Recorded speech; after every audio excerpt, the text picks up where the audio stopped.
La muñeca. Un relato de Vernon Lee. Narrado por Sara Mendoza. Estoy convencida de que esto es el último bric-a-brac que voy a comprar en mi vida, dijo cerrando el joyero renacentista. Esto y el juego para postre chino que hemos usado hace un rato. Creo que he perdido el entusiasmo por estas cosas. Y me parece que sé por qué. Junto con los platos y el cofrecito compré una cosa. No sé si debo llamarla cosa, que me ha quitado las ganas de seguir hurgando entre las pertenencias de los muertos. Quise hablarte de ello en varias oportunidades, y no lo hice por miedo a parecerte tonta, pero a veces me pesa, como si fuera un secreto. Así que, tonta o no, creo que voy a contarte la historia. Por favor, llama para que nos traigan más leña y pon ese biombo delante de la lámpara. Me ocurrió hace 2 años en Foligno, en Umbría. Era otoño y yo estaba sola en la posada, porque, como sabes, mi marido está demasiado ocupado para acompañarme en mis búsquedas de antigüedades. Y la amiga que iba a venir se enfermó y no viajó hasta más tarde. Foligno no es lo que se dice un lugar interesante, pero a mí me gustó. Hay muchos pueblecitos pintorescos en los alrededores, y montañas altas y agrestes de piedra rosa, cubiertas de encinas, desde donde hacen rodar los haces de troncos para luego soltar la armadilla al cauce del torrente. Hay un pequeño río impetuoso y caudaloso que pasa por un lado de las murallas tapizadas de hiedra, y hay frescos del siglo XV, que seguramente tú conoces muy bien. Pero claro, lo más importante para mí es que posee varios magníficos palacios antiguos, con sus entradas labradas en esa piedra rosa, sus patios con columnas y sus ventanas con hermosas rejas y, como Foligno es un mercado y un punto de encuentro, una suerte de metrópolis en medio del valle. Están casi todos en muy buen estado. Además, y muy especialmente, Foligno me gustó porque descubría un delicioso anticuario. No me refiero a una tienda, porque no tenía nada para vender que valiera 20 francos, sino a él, un anciano encantador, delicioso. Su nombre de pila era Orestes, y eso para mí fue suficiente. Tenía una barba larga y blanca, unos bondadosos ojos marrones y unas manos bellísimas. Y llevaba siempre un braserillo de barro debajo de la capa.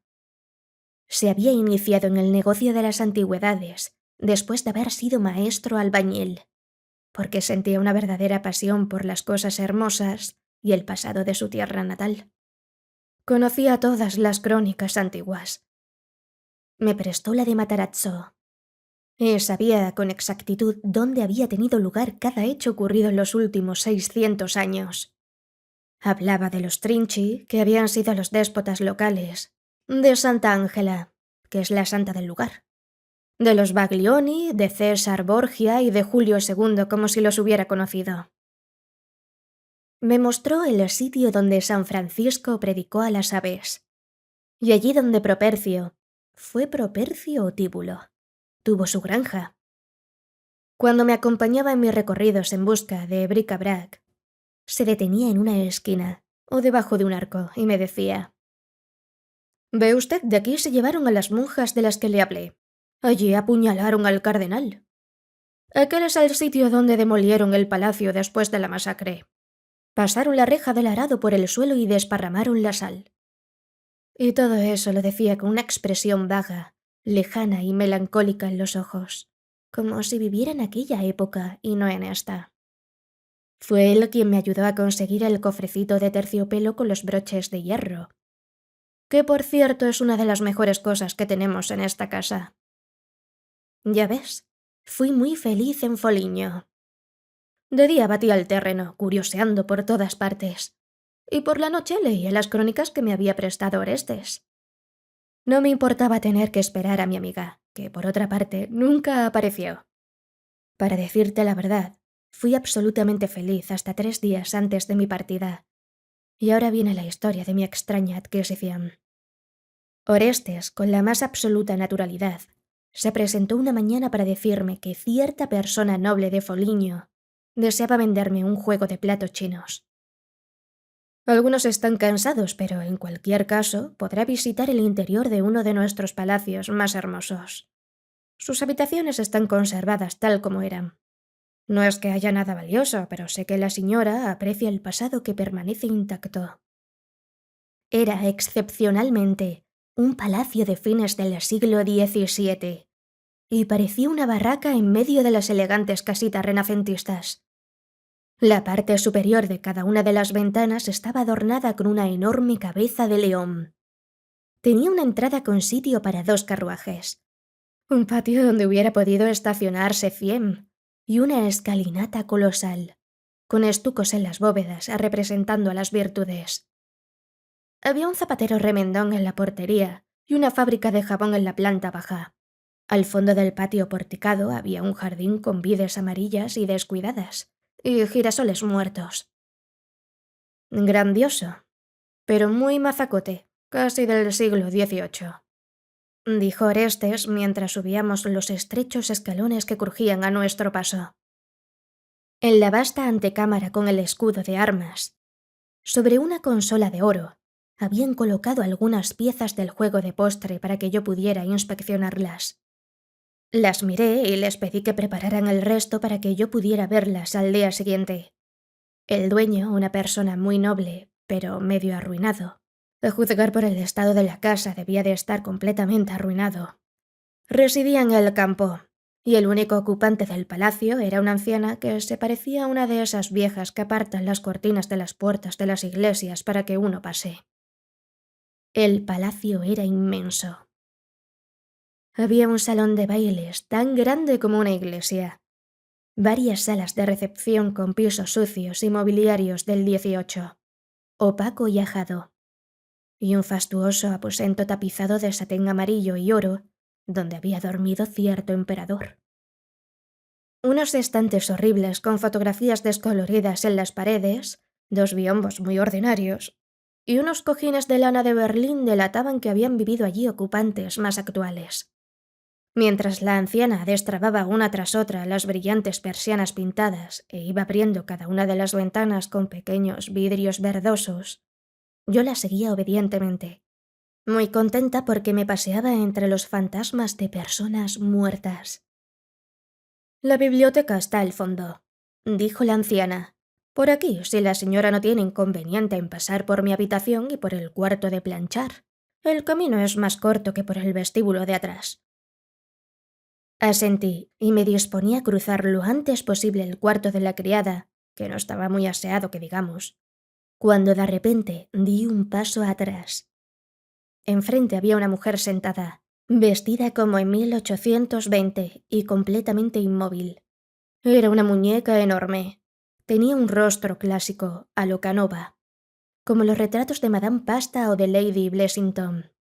Estaba sentada con las manos cruzadas sobre la falda y miraba con fijeza. «Es la primera esposa del abuelo del conde», explicó la anciana. «Esta mañana la sacamos del armario para quitarle el polvo». La muñeca estaba vestida con extrema minuciosidad. Llevaba medias de seda, sandalias y mitones largos, de seda bordada. El cabello, apenas pintado, estaba partido al medio en 2 bandas aplastadas que dibujaban su frente como un triángulo. Tenía un gran agujero en la nuca a través del cual se veía que estaba hecha de cartón. «Oh», dijo como abstraído Orestes. «La imagen de la bella condesa. La había olvidado por completo.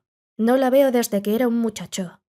Y, con infinita delicadeza, retiró una telaraña de las manos con su pañuelo rojo y añadió: «Antes la tenían guardada en su boudoir». «Eso fue antes de mi época», respondió el ama de llaves. «Yo siempre la he visto en el armario. Y hace 30 años que estoy aquí. ¿Querrá la señora ver la colección de medallas del anciano conde?» Orestes estaba muy pensativo cuando me acompañó de vuelta a casa. «Fue una dama muy hermosa», empezó tímidamente a decirme cuando nos estábamos acercando al hotel. «Me refiero a la primera esposa del abuelo del actual conde. Murió cuando hacía un par de años que se habían casado. Dicen que el viejo conde se volvió medio loco. Mandó a hacer la muñeca a partir de un retrato y la guardó en el aposento de la infortunada. Todos los días se encerraba con ella durante varias horas. Pero terminó por casarse con una mujer que tenía en la casa, una lavandera con quien había tenido una hija. «Qué historia más curiosa», dije, y no pensé más en ello. Pero la muñeca volvió a ocupar mis pensamientos. Ella y sus manos cruzadas, sus grandes ojos abiertos, y su esposo, que al final se casó con la lavandera. Cuando volvimos al palacio para ver el juego completo de platos chinos antiguos, sentí de pronto un extraño deseo de ver la muñeca otra vez. Aproveché que Orestes, la vieja y el abogado del conde estaban ocupados en determinar si la tapa de una fuente que se le había caído a mi criada estaba o no previamente rota, y me eclipsé en busca del cuarto de planchar. La muñeca seguía allí y aún no habían encontrado tiempo para quitarle el polvo. El traje de satén blanco, con una pequeña tira de encaje en el dobladillo, y su corsaje corto se habían vuelto grises de tanta mugre incrustada. Los pobres guantes blancos de seda y las medias de seda blanca estaban prácticamente negros. De una mesa que estaba junto a ella se había caído un periódico sobre sus rodillas. O alguien lo había tirado allí. Y daba la impresión de tenerlo en sus manos. Entonces se me ocurrió que la ropa que tenía puesta era la verdadera ropa de su original, la pobre muerta. Y cuando encontré sobre la mesa una peluca desgreñada y llena de polvo, con bandas de pelo estirado delante y un nido de elaborados ricitos detrás, comprendí al instante que estaba hecha con el verdadero cabello de la pobre dama. «Está bien hecha», dije tímidamente cuando la vieja, como era de esperar, entró a buscarme haciendo crujir el piso. Como no pensaba en nada más que en complacer todos los caprichos que pudieran significarle una propina, sonrió con una mueca horrible, y para demostrarme que la muñeca merecía realmente mi atención, procedió a doblarle los brazos articulados y a cruzarle las piernas por debajo de la falda de satén blanco. Era espantoso. por favor, no haga eso», le grité a la vieja bruja, pero uno de los pies, enfundado en su sandalia, quedó colgado y se movía produciendo un efecto horroroso. Estaba asustada, por miedo a que mi sirvienta me encontrase mirando la muñeca. No hubiera podido soportar sus comentarios. Por eso, aunque fascinada por esa mirada oscura e inmóvil en su rostro de diosa de Cánova o de Madonna de Ingres, me fui de allí a regañadientes y regresé a inspeccionar el juego de postre. No sé qué me había hecho la muñeca, pero me di cuenta de que pensaba en ella el día entero. Me sentía como si acabara de iniciar una amistad dolorosamente interesante, como si de pronto me hubiera lanzado a entablar una amistad con una mujer cuyo secreto había descubierto de manera casual, como suele ocurrir. Puesto que yo en cierto modo sabía todo sobre ella, y los primeros detalles que obtuve de Orestes, debo decir que sentía una necesidad irresistible de hablar de ella con él, no me aportaron absolutamente nada nuevo, sino que confirmaron lo que ya sabía. La muñeca, yo no hacía ninguna diferencia entre el retrato y el original. Se había casado no bien salió del convento, y durante su corta vida de mujer casada, el amor loco que su marido le profesaba la mantuvo apartada del mundo. De manera que había seguido siendo la misma niña tímida, orgullosa e inexperta. ¿Y ella lo había amado? No me lo dijo enseguida, pero poco a poco me di cuenta de que, de un modo profundo e inexpresable, él le importaba a ella más de lo que ella le importaba a él. Ella no sabía cómo responder a esas expresiones garruladoras y desbordantes de afecto que él le prodigaba sin cesar. Él no podía permanecer ni 2 minutos sin hablarle de su amor, mientras que ella nunca encontraba las palabras para expresar en lo suyo, y sufría porque ansiaba pronunciarlas. Y no porque él quisiera. Él era una persona brillante, carente de voluntad, una especie de lírico que nada sabía de los sentimientos de los demás. Lo único que le importaba era hundirse y disolverse en los propios.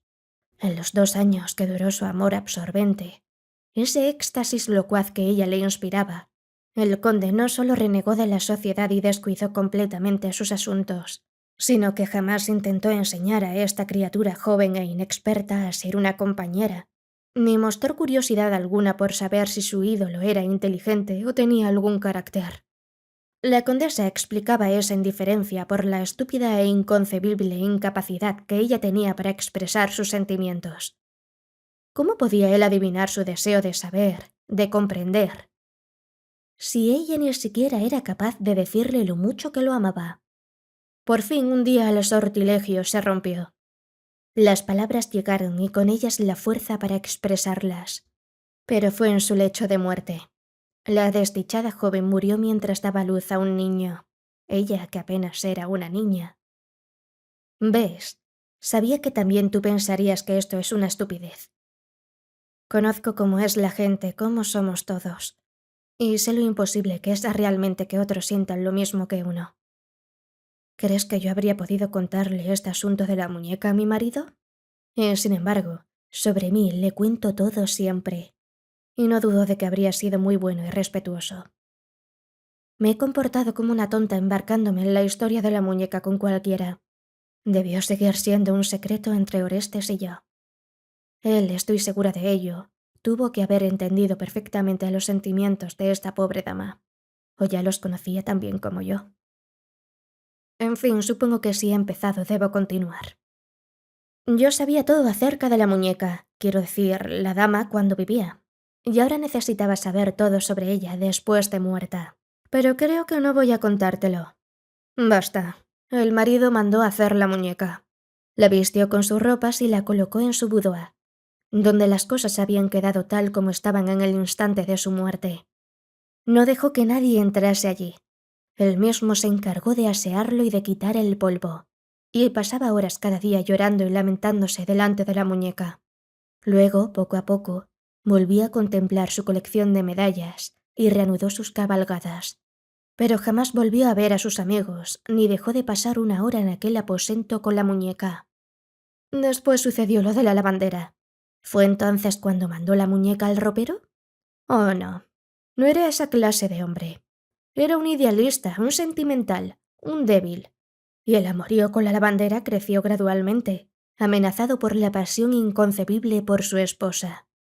No se hubiera casado nunca con otra mujer de su propio rango, ni le hubiera dado una madrastra al hijo de ella. Al hijo lo enviaron a una escuela lejana y fue de mal en peor. Cuando se casó con la lavandera ya estaba medio senil, y lo hizo porque ella y los curas lo forzaron amedrentándolo para que legitimara a la otra hija. Siguió visitando a la muñeca durante mucho tiempo, mientras el idilio con la lavandera seguía tranquilamente su curso. Después, al hacerse viejo y perezoso, la visitaba cada vez menos. Enviaba a otros a que le quitaran el polvo, y al final nadie más volvió a ocuparse de limpiarla. Acabó peleándose con su hijo y viviendo como un patán, viejo y débil, en la cocina la mayor parte del tiempo hasta que murió. El hijo de la muñeca, un descarriado, se casó con una viuda rica. Ella fue quien volvió a amueblar el aposento de la dama y retiró de allí a la muñeca. Pero la hija de la lavandera, la ilegítima, que a la sazón se había convertido en una especie de ama de llaves del palacio de su medio hermano, abrigaba una dudosa estima por la muñeca, en parte porque el viejo conde había hecho de eso toda una cuestión, en parte porque debió de haber costado mucho dinero, y también porque la auténtica había sido la dama. Por eso, cuando cambiaron el mobiliario del boudoir, ella vació un armario y metió dentro la muñeca. A veces la sacaba para quitarle el polvo. Bien, mientras yo tomaba conciencia de todas estas cosas, llegó un telegrama de mi amiga en el que comunicaba que no vendría a Foligno, y me pedía que me reuniese con ella en Perugia. El cofrecito del Renacimiento había sido enviado a Londres. Orestes, mi sirvienta y yo habíamos embalado los platos y los fruteros chinos en canastos de paja. Yo había encargado una colección del archivio histórico como regalo de despedida para mi querido Orestes. Jamás se me habría ocurrido regalarle dinero, una trapa de corbata o algo por el estilo. Y ya no había motivos para permanecer en Foligno ni una hora más. Por otra parte, al final me sentía algo deprimida.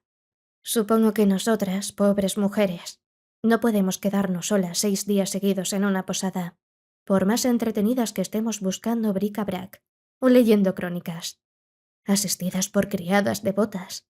Y sabía que no me pondría bien hasta que me fuera de ese lugar. Pero irme me resultaba difícil, mejor dicho, imposible. Lo confesaré sin ambajes.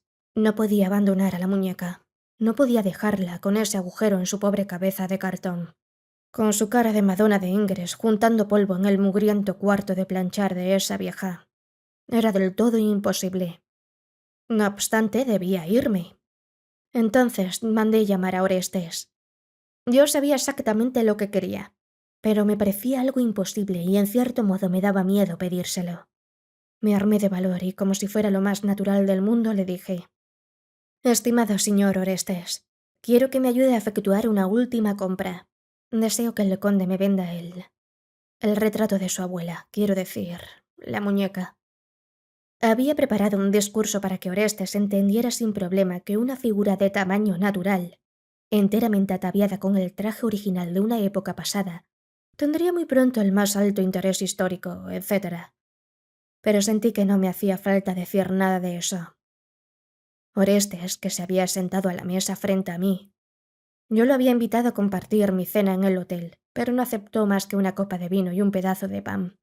Orestes, digo. Asintió primero y luego abrió mucho los ojos, como si quisiera abarcarme entera con la mirada. No me sorprendió. Estaba reflexionando. Me sopesaba, a mí y a mi oferta. ¿Será muy difícil?, pregunté. Tendría que haber pensado que el conde... El conde, contestó secamente, vendería su alma si tuviera una, no digamos a su abuela, por el precio de un nuevo caballito de trote. Entendí perfectamente lo que decía. Señor Orestes, la mirada del querido anciano me hacía sentir una niña. No hace mucho que nos conocemos, de manera que no puedo esperar que confíe en mí para algunas cosas. El hecho de comprar muebles que provienen de casas de gente muerta para acomodarlos en la propia, tal vez no sea la mejor recomendación del carácter de una persona. Pero quiero decirle que soy, en consonancia con mis principios, una mujer honesta y quiero que en este asunto usted confíe en mí. Orestes asintió respetuoso. Lo intentaré y persuadiré al conde para que le venda la muñeca, dijo. Ordené que la enviaran en un carruaje cerrado a la casa de Orestes. Detrás de su tienda había un jardín que llegaba hasta la vera de un pequeño viñedo. Desde allí se veía el círculo de las majestuosas montañas de Umbría. En esto había estado pensando. Señor Orestes, dije, ¿sería tan amable de pedir que lleven a la viña algunos manojos de leña? He visto en su cocina unos muy hermosos de mirto y laurel. Y añadí, ¿puedo arrancar unos crisantemos? Apilamos los haces de leña al fondo de la viña. Colocamos la muñeca encima y pusimos los crisantemos sobre sus rodillas. Estaba allí sentada, vestida con su traje de satén blanco estilo imperio, que volvía a ser blanco y resplandecía bajo el brillante sol de noviembre. Sus ojos negros se fijaban, como maravillados, en las vidas amarillas y los duraznos de hojas rojizas, en el brillo de la hierba humedecida bajo el resol azul de la mañana y en la bruma azul del anfiteatro de montañas en torno nuestro. Orestes prendió una piña de pino con un fósforo lentamente. Cuando la piña empezó a arder, me la alcanzó en silencio. Las ramas secas de mirto y laurel ardieron y chisporrotearon despidiendo un refrescante olor a resina. Un velo de fuego y humo cubrió la muñeca. En pocos segundos la llama se consumió y las ramas se deshicieron en ascuas. La muñeca se había ido. En su lugar, entre los rescoldos, había algo pequeño y brillante. Orestes lo levantó y me lo entregó. Era un anillo de boda, de una forma anticuada, que seguramente estaba oculto debajo de uno de los guantes de seda. Guárdelo, señora, dijo Orestes. Usted ha puesto fin a sus penas. Fin.